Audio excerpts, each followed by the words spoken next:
Good morning, everyone! Kumusta naman ang lahat dyan? Positive vibes lang tayo, guys. Laban-laban lang. Alam mo naman, yung mga OFW dyan, kaway-kaway, nakatulad ko. Today is Saturday. And syempre kailangan tasan yung energy kasi meron tayong refreshment or coffee break mamayang 12:30. So, lahat itong mga gagamitin ko lang dito is disposable para hindi tayo maggugas kasi pag nagugas pa tayo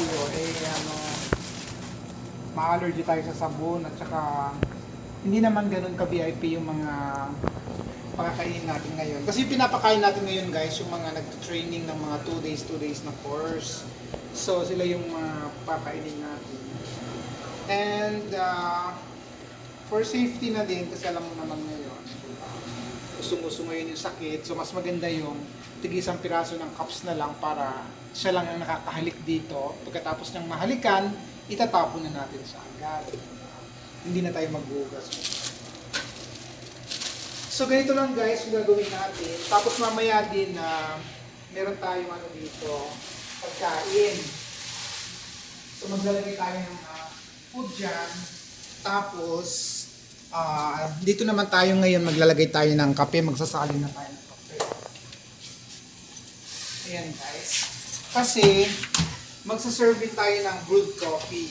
Siya nga pala, shout out sa aking videographer from Bangladesh, Mr. Tuhid Muhammad from Bangladesh. Siya yung guys yung ating videographer. So credit to him yung ating video for today's video.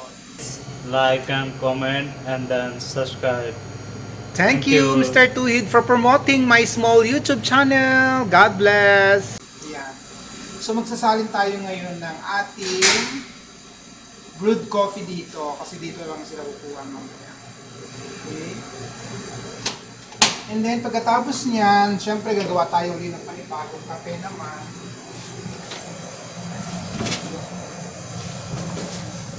Ayan. So kukuha tayo ng water. So gagamitin natin dito is filtered water siya. So safe yan kasi naka-filtered naman yung ating gagamiting tubig. And then maglalagay naman tayo ngayon ng coffee filter. So ito yung filter paper, guys, para sa ating coffee machine. Maglalagay tayo ng 4 scoop ng ating American coffee powder. So lahat yan, guys, ready-made na yung ating coffee powder. Then ilalagay natin dito. Pagkatapos ilalagay natin yung ating jug for yung decanter.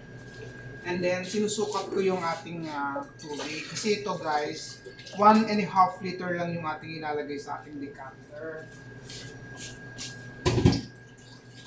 Ayan, kung di ka pa nakapag-subscribe sa aking channel, please don't forget to click subscribe, like, and share. Diba, guys? So, ganun lang kasimple yung ating And then, after nyan, yan, mag-drip na yung coffee. And then, di ba nakikita nyo may ilaw pa to. Mamaya kasi mawawala yung light niya kasi malamig yung water pa, hindi pa siya ganun kainit yung kape na babaksak. So, once na nag-light on uli siya mamaya sa green, ready na. Ibig sabihin kasi pag nag-green na siya, ibig sabihin go. Diba? Parang traffic light lang yan, guys. Pag nag-green na siya uli, ibig sabihin pwede na kayo uminom ng kape. O yan, nawala na yung kanyang ilaw kasi nga cold pa yung tubig na bumamagsak. So yan, guys. And then, ito naman, ilalagay na natin sa ating display. So yan. Yan, guys. So naglagay lang ako ng name tag niya na American Coffee in English and in Arabic. Okay. Pero sa totoo lang, guys, hindi ko mabasa itong Arabic. Ganyan. So maglalagay tayo ng pangsalo sa ating bumabaksak ng mga kape kasi So yan, guys, that's only muna yung ating video for today. Thank you for watching. Stay safe and God bless. Be positive lang lagi. Bye-bye!